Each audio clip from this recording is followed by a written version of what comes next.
My name's Danny McLafferty and I'm an assistant censor for the Department of Justice. I was appointed in November 2004 along with 6 other part-time assistant censors. One of them is a barrister, a psychotherapist, 2 are involved in film themselves. The more diversity the better. So it's quite well balanced. You know, you've got parents, yet you've also got the likes of myself and a few others who aren't parents.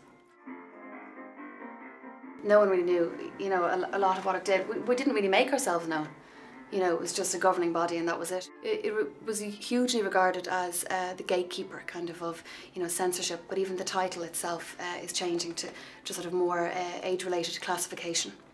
It's interesting though because that C is quite important. At the moment it means censor, but we would like to have it changed to either classification or certification, so it's quite a handy C. You know, you wouldn't have to change any of the other branding. I would watch 1 film in the cinema a week, maybe 2. And that would also involve the distributor of that film coming in to sit in with it.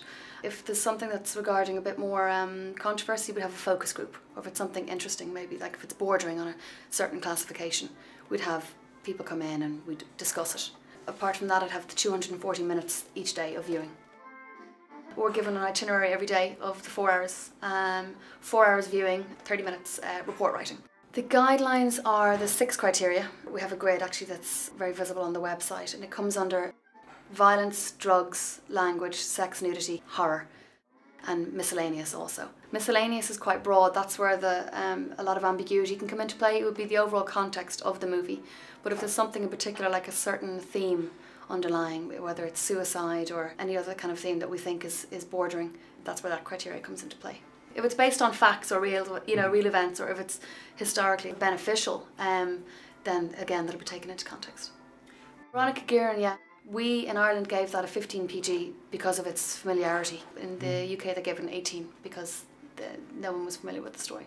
So in that kind of Irishism context, we'd take those things into consideration. The highlights would be the variation. You get to see so many different things that you wouldn't sort of apply yourself or discipline yourself to view. But here, those things are chosen for you and you have to watch them.